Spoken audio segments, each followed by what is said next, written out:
आइए सुनते हैं श्रीमद् भगवद गीता के 12वें अध्याय का पाठ। दो पल प्रभु का नाम लेंगे। राम सिया राम जय जय राम। राम सिया राम जय जय राम। राम सिया राम जय जय राम।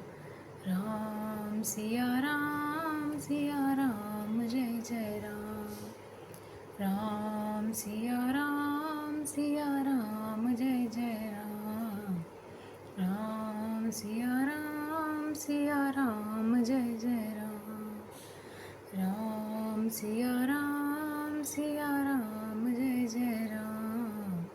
राम सिया राम जय जय राम। राम सिया राम जय जय राम। राम सिया राम जय जय राम। जय श्री गणेश, श्री परमात्मने नमः। बोलिए श्री कृष्णचंद्र भगवान की जय। 12वां अध्याय। इस प्रकार भगवान के वचनों को सुनकर अर्जुन बोले, हे मनमोहन, जो अनन्य प्रेमी भक्तजन इस पूर्वोक्त प्रकार से निरंतर आपके भजन ध्यान में लगे हुए आप सगुण रूप परमेश्वर को अतिश्रेष्ठ भाव से उपासते हैं और जो अविनाशी सच्चिदानंद घन निराकार को ही उपासते हैं, उन दोनों प्रकार के भक्तों में अति उत्तम योगवेत्ता कौन है? इस प्रकार अर्जुन के पूछने पर श्री कृष्ण भगवान बोले, हे अर्जुन, मेरे में मन को एकाग्र करके निरंतर मेरे भजन ध्यान में लगे हुए जो भक्तजन अतिशय श्रेष्ठ श्रद्धा से युक्त हुए मुझ सगुण रूप परमेश्वर को भजते हैं, मेरे को योगियों में भी अति उत्तम योगी मान्य है, अर्थात उनको मैं अति श्रेष्ठ मानता हूँ। और जो पुरुष इंद्रियों के समुदाय को अच्छी प्रकार वश में करके मन बुद्धि से परे सर्वव्यापी अकथनीय स्वरूप और सदा एक रस रहने वाले नित्य अचल निराकार अविनाशी सच्चिदानंद घन ब्रह्म को निरंतर एक ही भाव से ध्यान करते हुए उपासते हैं, वे संपूर्ण भूतों के हित में रत हुए और सब में समान भाव वाले योगी भी मेरे को ही प्राप्त होते हैं। किंतु उन सच्चिदानंद घन निराकार ब्रह्म में आसक्त हुए चित्त वाले पुरुषों के साधन में क्लेश अर्थात परिश्रम विशेष है, क्योंकि देहाभिमानियों से अव्यक्त विषयक गति दुखपूर्वक प्राप्त की जाती है, अर्थात जब तक शरीर में अभिमान रहता है तब तक शुद्ध सच्चिदानंद घन निराकार ब्रह्म में स्थिति होनी कठिन है। और जो मेरे परायण हुए भक्तजन संपूर्ण कर्मों को मेरे में अर्पण करके मुझ सगुण रूप परमेश्वर को ही तेल धारा के सदस्य अनन्य ध्यान योग से निरंतर चिंतन करते हुए भजते हैं, हे अर्जुन, उन मेरे में चित्त को लगाने वाले प्रेमी भक्तों का मैं शीघ्र ही मृत्यु रूप संसार समुद्र से उद्धार करने वाला होता हूँ। इसलिए हे अर्जुन, तू मेरे में मन को लगा और मेरे में ही बुद्धि को लगा। इसके उपरांत तू मेरे में ही निवास करेगा, अर्थात मेरे को ही प्राप्त होगा, इसमें कुछ भी संशय नहीं। यदि तू मन को मेरे में अचल स्थापन करने के लिए समर्थ नहीं है तो हे अर्जुन, अभ्यास रूप योग के द्वारा मेरे को प्राप्त होने के लिए इच्छा कर। यदि तू ऊपर कहे हुए अभ्यास में भी असमर्थ है तो केवल मेरे लिए कर्म करने के ही परायण हो।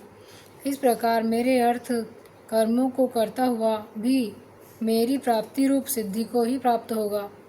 और यदि इसको भी करने के लिए असमर्थ है तो जीते हुए मन वाला और मेरी प्राप्ति रूप योग के शरण हुआ सब कर्मों के फल का मेरे लिए त्याग कर, क्योंकि मर्म को न जानकर किए हुए अभ्यास से परोक्ष ज्ञान श्रेष्ठ है और परोक्ष ज्ञान से मुझ परमेश्वर के स्वरूप का ध्यान श्रेष्ठ है, तथा ध्यान से भी सब कर्मों के फल का मेरे लिए त्याग करना श्रेष्ठ है और त्याग से तत्काल ही परम शांति होती है।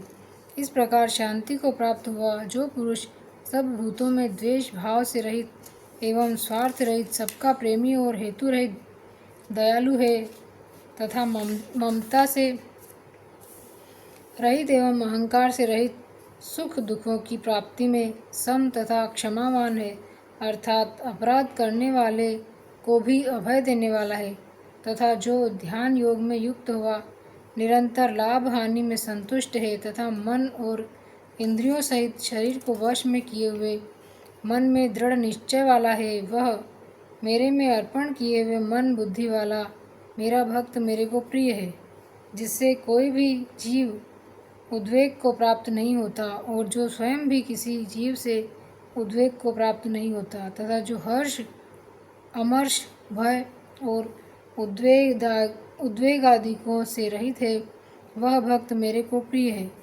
जो पुरुष आकांक्षा से रहित तथा बाहर भीतर से शुद्ध और चतुर है, अर्थात जिस काम के लिए आया था उसको पूरा कर चुका है एवं पक्षपात से रहित और दुखों से छूटा हुआ है, वह सर्व आरंभों का त्यागी, अर्थात मन, वाणी और शरीर द्वारा प्रारब्ध से होने वाले संपूर्ण स्वाभाविक कर्मों में कर्तापन के अभिमान का त्यागी मेरा भक्त मेरे को प्रिय है। जो न कभी हर्षित होता है, न द्वेष करता है, न शोच करता है, न कामना करता है, तथा जो शुभ और अशुभ संपूर्ण कर्मों के फल का त्यागी है, वह अभियुक्त पुरुष मेरे को प्रिय है।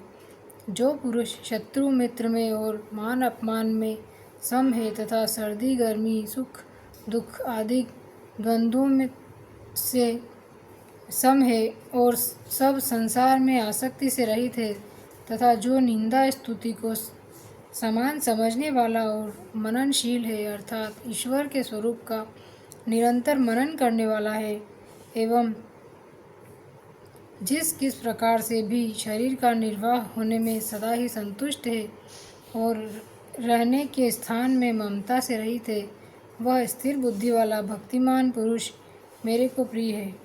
और जो मेरे परायण हुए, अर्थात मेरे को परम आश्रय और परम गति एवं सबका आत्मरूप और सबसे परे परम पूज्य समझकर विशुद्ध प्रेम से मेरी प्राप्ति के लिए तत्पर हुए श्रद्धायुक्त पुरुष इस ऊपर कहे हुए धर्ममय अमृत को निष्काम भाव से सेवन करते हैं, वे भक्त मेरे को अतिशय प्रिय है।